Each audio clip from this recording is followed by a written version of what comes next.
Hello and welcome to another episode of the Medic Side Hustles podcast. I'm your host, Dr. Shubhendu Kulshreshtha, an executive coach and an emergency physician, helping clinicians like you make medicine your side hustle. Today, my guest is Dr. Michelle Frank, a clinician, writer, a community builder who spent the last decade shaping the future of women's health through startups, storytelling, and scalable digital content. Today, we'll explore her journey and how she started showing up online to build something that truly mattered. And if you've wondered how you can use your voice to lead change outside of the hospital and what it takes to transition into digital health or content work and how you can make an impact without burning out, then this episode's for you.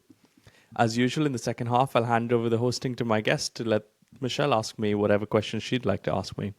And live audience, you've got a chance to ask us your burning questions, so leave them in the comments below. And as you're joining us, tell us what kind of a clinician you are and where you're joining us for. Thanks so much for joining me today, Michelle. How are you? Thanks for inviting me, actually. I am looking forward to the second part of this session where I get to ask you some questions. And it's a great day here in Mumbai. It's nice that we get to connect from different parts of the world. Yeah, lovely. I mean, Mumbai must be boiling at this time. It's about 17 or 18 Raining, degrees. actually. It's Oh, raining already. lovely.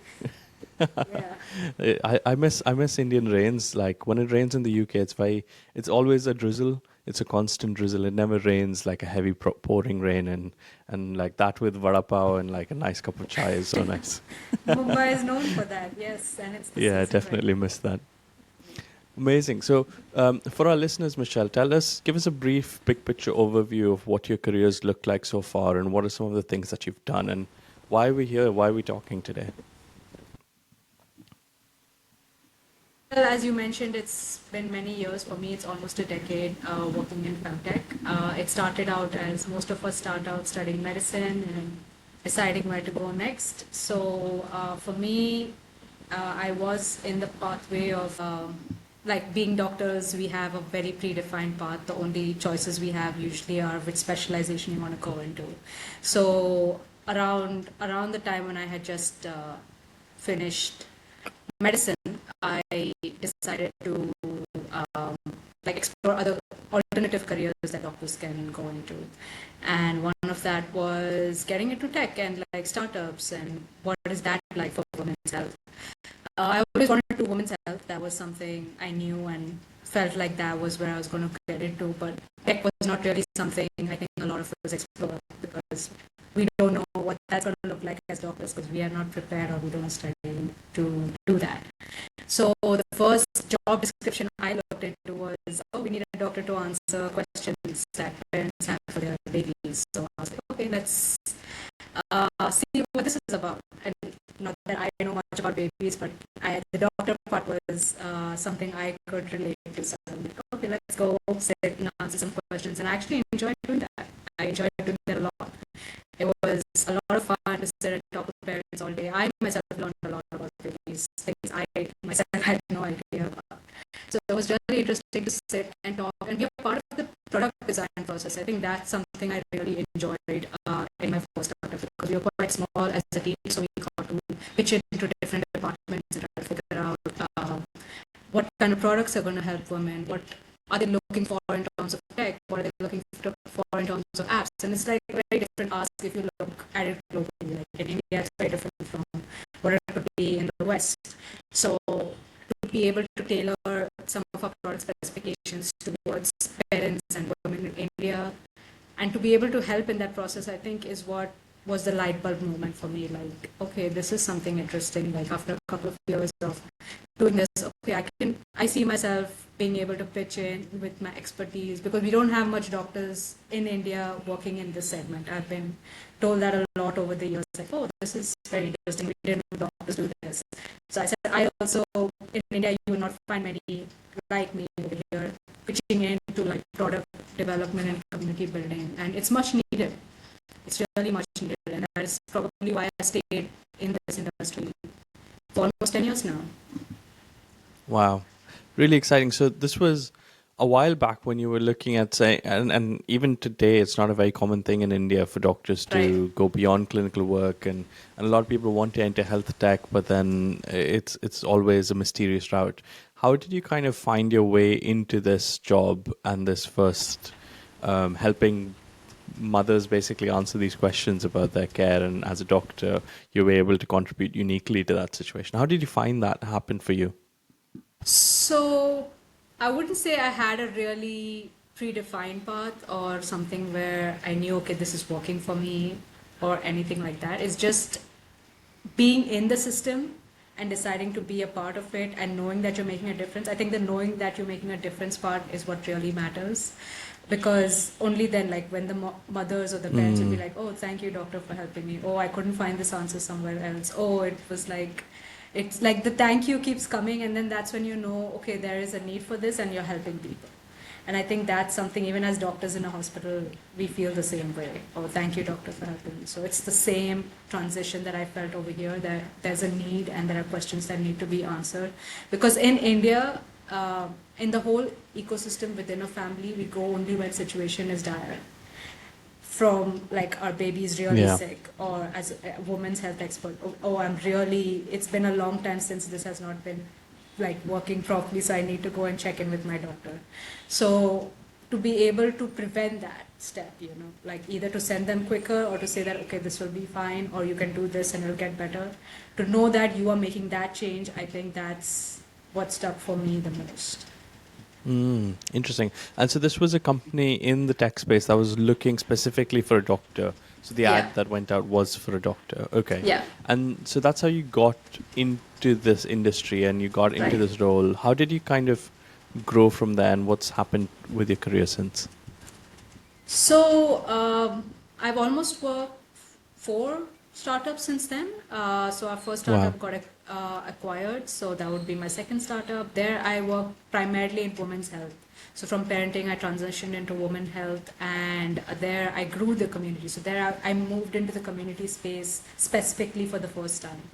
And there it was talking about women's health day in and out for almost 2 to 3 years. So it would be women asking questions about their menstrual health, oral contraception, about their sexual health, all these kinds of questions. And at the other end, I was connecting with other doctors and experts who I could bring on board to like hold sessions and things like that. So it was pretty much being the bridge between the women that needed the help and the experts that are out there, and exploring the opportunities for women, like can they help themselves, or is there something they can do? Because a lot of them ask about home remedies. That's a very common question in India.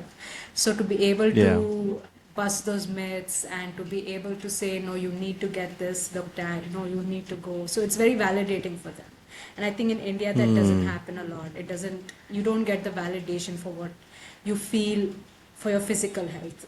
Emotional and mental health is like a very secondary topic. So for a physical condition, to get the validation, okay, this is a valid reason to get yourself checked, or to give them alternatives. Another one concern that has been there is the lack of trust in the healthcare professionals over here, because a lot of women feel dismissed by their healthcare professionals in India. So I think to be able to be a healthcare professional that is not dismissing your concern has really helped for my journey, and I think a lot of women who come to join these communities over time. Yeah. So you went from kind of answering one-on-one questions to then building this community. And was it your own platform that you were using, or was it on like a social media platform? So it was a woman-only platform called Shiros. It was not only for health; it was a whole ecosystem for women. So they could talk about their finances, career. So I was just a part of the health, growing the health communities. Okay, interesting. And so what was the change that happened for you in terms of going from that one-on-one conversation to building this community? What do you remember some key challenges that you kind of came across, and now when you build a new community, you go like, I definitely need to do those things? Oh, definitely. I mean, for me, it was overwhelming, I guess, because even as healthcare professionals, we are one patient at a time kind of person. So here to talk to so many women day in, day out, it was thousands. Like the community grew from about 5,000 to 750,000 in a couple of years. Wow. to talk to thousands of women, to know that thousands of women are relying on you to be there and talk to you every day and to ask your concern and to do something for them, like to host these Hmm. sessions or to bring experts to talk to them or to maybe build features for them. Like at some point we decided we'd add a period tracker within the app because we realized thousands of women are using this for their health as well and Hmm. asking health questions. So what can we do for them? So it's the idea that they rely on you to do that, and it's not just one at a time, it's many women at a time. So I think as a healthcare professional or as a person, just as a person building in that space, just even if you help one woman or look at it as one person, you will understand the needs better rather than looking at it Right. as like a huge picture and getting overwhelmed like, okay, this.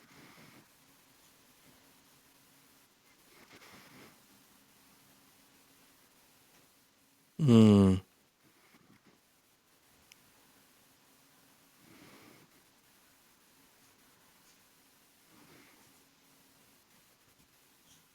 Yeah.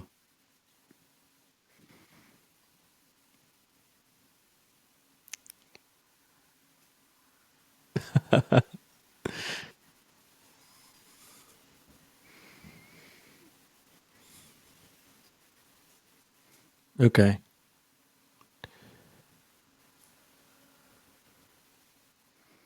Yeah.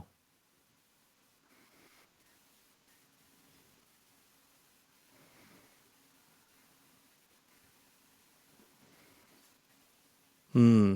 So I think two key things that I've really picked out there is that even though you're speaking to like over 700,000 people, you're actually speaking to one person. You're trying to speak to one person, and the other thing is that to not put yourself on a pedestal. I think other people do that for doctors, but then don't do that to yourself, and like really have a honest one-to-one communication.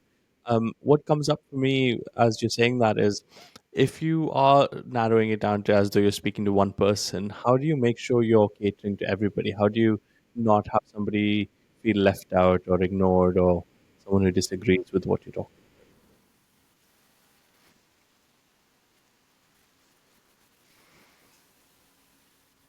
Hmm.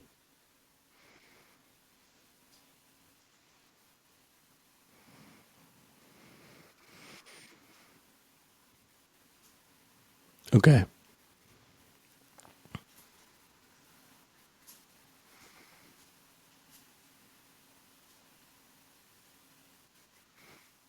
Hmm.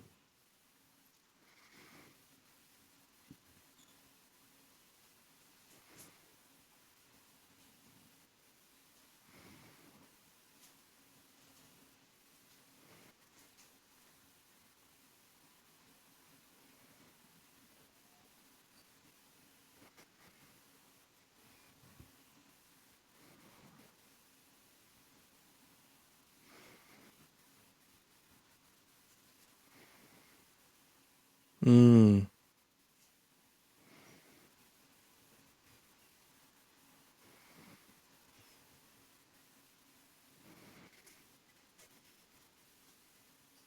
Yeah.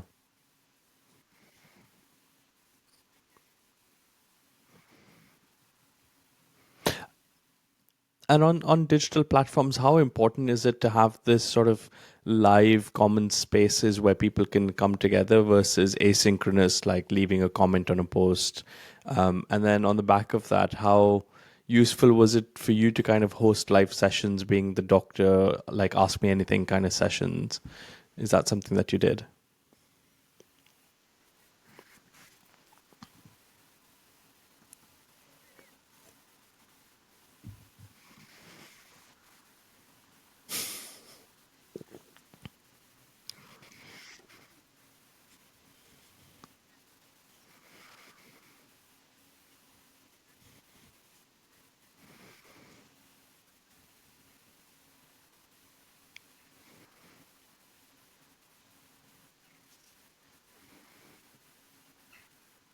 Mm.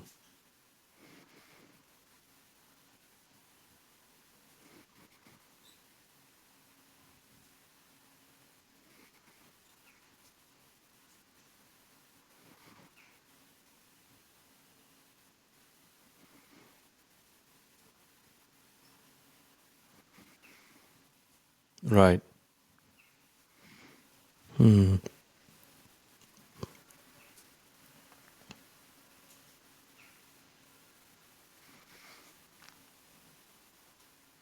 Hmm.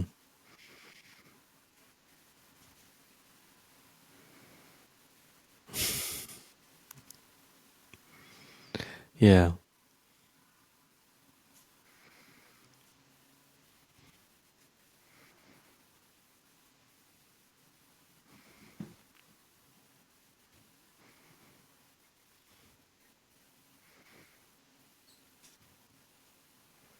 Hmm. It sounds like you really spent a lot of time, and you, as well as your company as a whole, spent a lot of time deeply understanding who the members of your community were and understanding what the challenges were, what they wanted.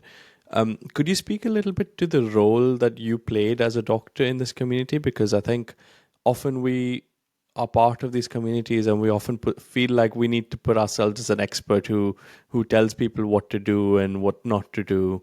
And sometimes that's a bit too much of a burden to take on for a lot of us, especially if we're doing it on our own for the first time in like a tech startup where we don't have like a system around us, and they're not really patients, because we're trained to like deal with patients that come to us with problems, whereas these are not like doctor patient kind of questions that you're answering. How do you deal with that? How?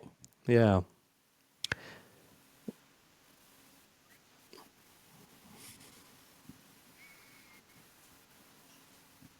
Hmm.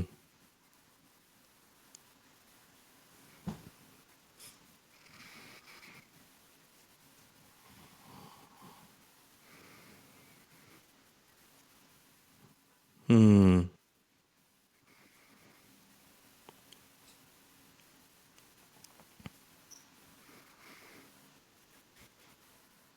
Right.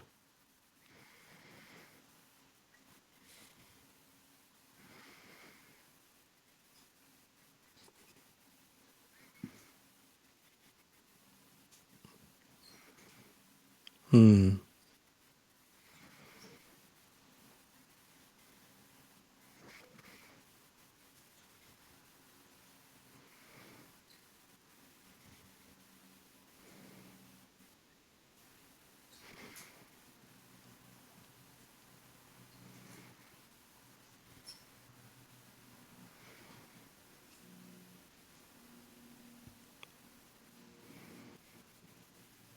Hmm.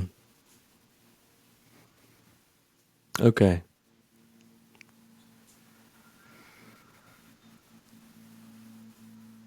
Yeah.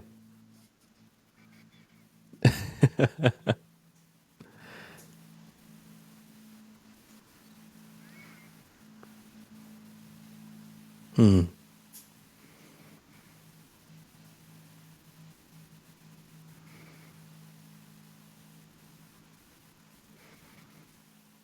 Yeah.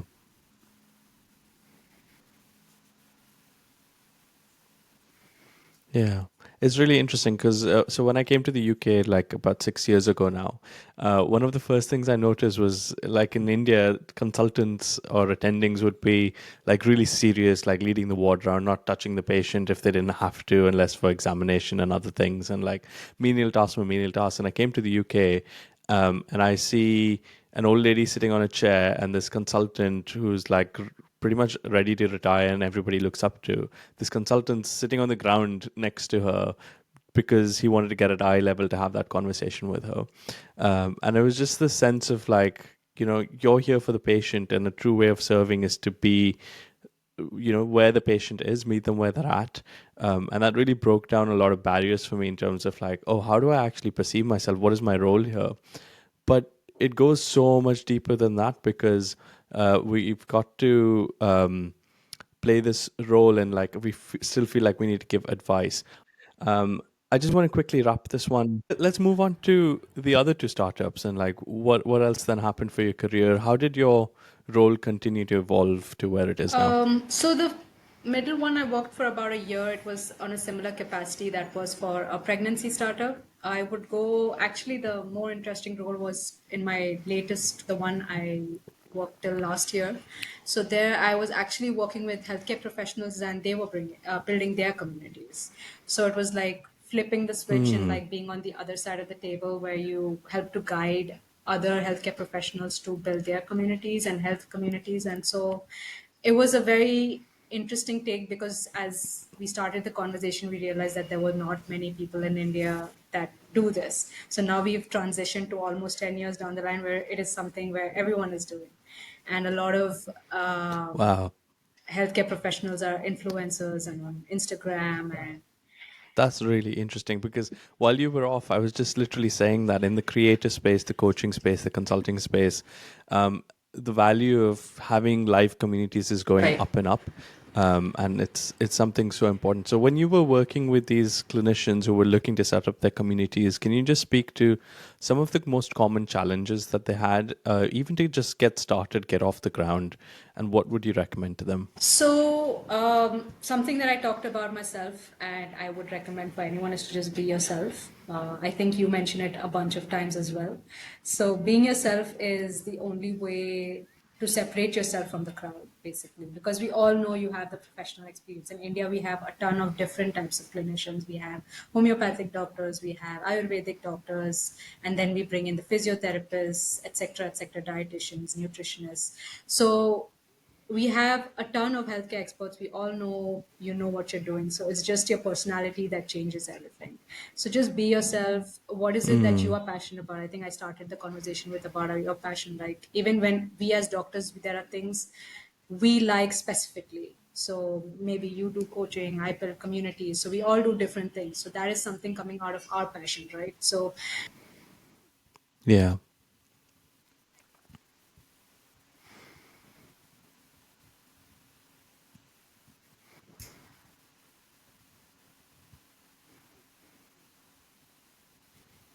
no matter whatever Yeah. you do, you're not, no one's going to be able to tell that for you except for yourself. So I think that is the one thing that you need to figure out before you go ahead and like actually build what you want to build. What I heard and took away from that was really, if you're thinking about making medicine your side hustle, really figure out where your value lies and what is it that you do and what aligns with your purpose outside of just the clinical work. And I think there's lots of tools to do that. I talk about that on my channel, on my LinkedIn. And then that's what the whole actionship cohort is about. It's about helping clinicians find what's happening on the other side and bring it to life in a way that works. I just want to take a question here. I think this is a good time for that. Mary's um, left a comment. She's saying, this is so needed as a medical student starting a campaign, room to operate, to advocate for larger surgical hats, to be more inclusive to female surgeons with Afro-Caribbean hairstyles. Do you have any advice on how to grow the campaign to something meaningful? Yeah, sorry about that, everybody. We're having a couple of deep technical issues today. Hopefully, Michelle will be back soon and we'll be able to take that answer from her. But I think this is such an important question. So I think I'm going to expand that question out even further to a lot more accommodations that we think are definitely necessary in the surgical setting. Everything from hats to having adequate auxiliary protection for lead aprons, all to guidelines that allow adequate coverage for people who wear a hijab. And I know of so many stories where this has been a problem.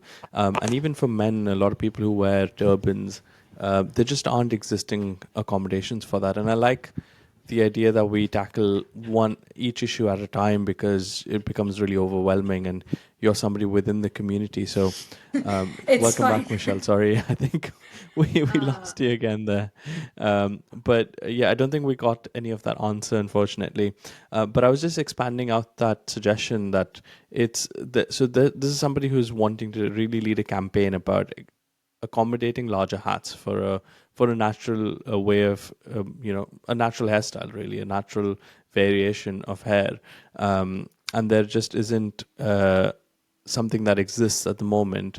And I was just saying that there's other areas in the surgical field as well, and probably all across medicine, which doesn't accommodate for a lot of normal variations of what humans are like. And so yeah, I think if they're trying to run a campaign and want it to be something meaningful and eventually lead to something valuable, could you kind of break that down in terms of like I heard you talk about the value of being within the community and being yourself and resonating with those around you. What would be kind of the couple of things that they can do So, from there? I think one thing before we get to how successful something is, don't be phased out if it doesn't work, because I think that is something that gets us down a lot of the time. So it is possible that something you're working really hard for may not work out the first few times. So don't believe that that's the end goal, like you have to keep going towards it, because a lot of the times our first few attempts just don't work out, and but the end goal of what you want to achieve is something higher and something bigger. So one way to do that is to find your tribe. I think that is something before we got cut off I was mentioning, was to find your tribe. There are a lot of people looking for exactly what you are trying to talk about and trying to achieve, basically. So to find that tribe, you will have to network a little bit and reach out and find people who are willing to work with you towards this, because I think most of us require help in most of our goals. So for anyone who wants to start a campaign, I love the idea. I love what she's talking about. And when I joined back, I heard you talking about the hijab and the turban. And we do not have a lot of that in India itself. We don't have a lot of it accommodating for a lot of people in various public spaces. Forget about the hospital. Like in public spaces, we have a lot of discrimination. So to find people working towards your cause is something I learned over the years building communities, because even women's health for me over 10 years has been a struggle, like trying to figure out the space where you fit in and the type of help you need. So the thing that's helped me the most is finding the people who are working towards the same cause. Now I have tons of people in my network, but that took a lot of time to get here. So it's finding the people, finding what you are passionate about, which I believe she's already found that her passion area. So since you know that, just find more people who want to work with you. And I'm sure like over time that's going to grow into something bigger than it Yeah. is right now. Just don't give up. Like that's the main thing. Yeah, absolutely. And I'm just going to tag on the back of that there's never been an easier there's never been a time when it's been easier to find your tribe. Just the way that social media is working nowadays, the kind of people that find your content, find what you're talking about, is all sort of driven by AIs. That means that people who are like you, who are very similar to you, have similar interests to you, will see the kind of things that you're talking about, and it makes Right. it so much easier, so much faster to find your tribe across the globe. And it's a unique time that we're in, so definitely make the most of that. Yeah. Um, and so then from there, where do you see yourself heading into your next chapter? Is this something that you're going to keep doing? Where do you want to take your career or the rest into your next So, chapter, I guess? of late, some interesting conversations I have been having is because we have a lot of startups now in the women's health space. And as you just mentioned, that with the way social media and basically tech is working, we are connected, like you and I are in different countries and chatting. So, to be able to be a part of projects that are not geographically bound, I think that's really exciting, because a lot of my projects have always been in India. So, to be able to be a part of projects that are outside of India and to pitch in, consult, advise, and do more than one at a time, because women health is really from puberty till beyond menopause, not even at menopause. So to be able to work on a lot of different projects at the same time at different stages of a woman's reproductive health, I think that's something I look forward in the future, and joining startups doing that, because innovation's at its peak now, femtech's at its peak now, it's getting tons of funding. So to be able to be a part of multiple teams building different things, I think that's what I'm most excited about. Wow, that is really exciting. That's super cool. And I know you're expanding geographically in Right. terms of where you're Hopefully, based as yeah. well, hopefully soon. And and lots of good things coming your way. Fantastic. Thank you so much for sharing all of that with us. I think it's been a fantastic deep dive. Lots of comments about people saying that they love this. And any more questions from the audience, do feel free to put them in there. But let's flip the script here. I'll give you the mic. Feel free to Cool. ask me whatever So you'd I like. have one question. Recently, you put up a post on zones of impact. Like even I talked about it a little while ago, figuring out what you're passionate about. So I would love to know what would be like, since you are a coach, what would be like 2, 3 areas where people can assess for themselves what is their zone of impact, and how they can create, and how can they know Yeah. for themselves, especially as doctors.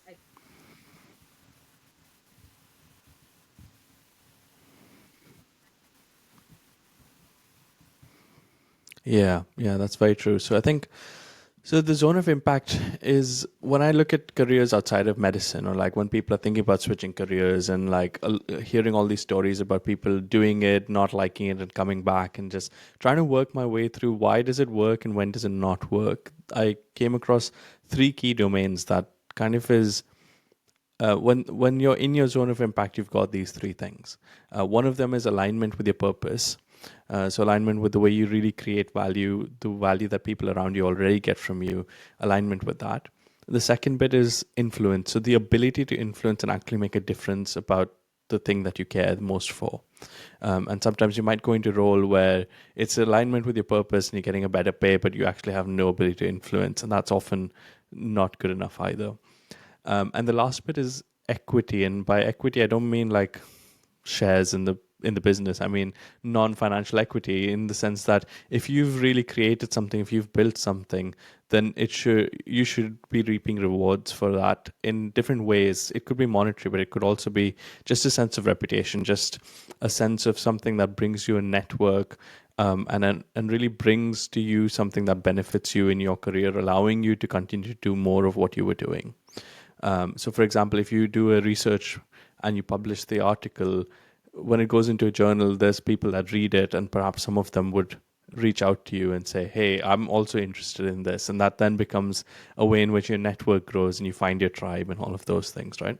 So, the various forms of these equity. So, when you're in your zone of impact, you'll have alignment with purpose, you'll have a sense of influence, and you'll be building equity as you go along. That kind of keeps playing in your career. Now, the trick is, how do you get to that zone of impact? How do you get all of these things? And that's the challenge, right? So I think the first challenge that people have is, I don't even know where to start. Like, I don't know where to focus my energy. I've kept constantly trying things. I've been at like step one of everything constantly, and I've never even managed to get to step two and step three. And so when I work with people, and even in the action ship, we do a couple of exercises. So I think one of the most powerful ones is Start With Why. It's a book by Simon Sinek. He's got a couple of notes on it. He's made it very easily accessible in terms of how to help you find your why. One of the other things I use is a strengths assessment, a Gallup strengths assessment. So this is a validated questionnaire that actually breaks things down, tells you what are your unique combination of strengths, and how do you show up in the world with those strengths. And then lastly is a little bit of work on clarifying what your mission and vision is. It's kind of like setting out your North Star in terms of what you want to achieve, what change are you trying to bring to the world. And it's quite surprising how often we don't have clarity on that. And it's okay to not be entirely committed to that same thing for the rest of your life, but just having it allows you to move in a particular direction with a degree of confidence. So a couple of those things come together, and you start to finally hit consistent milestones and see some progress on the thing that you're working on, right? The next challenge that comes up is not being able to showcase your true worth and your true value. So you've done all of this work to figure out like, oh, these are my strengths and this is how I show up in the world. But then how do you actually showcase it to people? How do you talk about it in a way that brings people to you, helps people find you, and help people get to know who you are? The second bit is usually the challenge in terms of showcasing their worth and their value. And we tackle this in a way that helps people create a career narrative that positions them as the right person to do the right thing. And that right thing is what their mission and vision Right. was. So we're already trying to connect the dots. And the last bit of the challenge, and I'd love to hear your take on this as well, is the monetization aspect of it. Because if you are going to cut down your clinical time and do something else, having an income coming in from that is something that allows you to keep doing more and more of that. Because if that doesn't happen, then that's when we kind of get into a catch-22 and have to go back to old ways and change that around. So we talk about a couple of different monetization models. I think, again, there's never been a time easier Yep. to find money if you're Absolutely. doing something valuable in the world. And I think on that, I guess as it comes to communities, there's a couple of different ways I think you can monetize a community. You could have a membership platform, you could have ad space where you don't charge anybody, you could charge the speakers a fee, or you could have special events where people pay something for.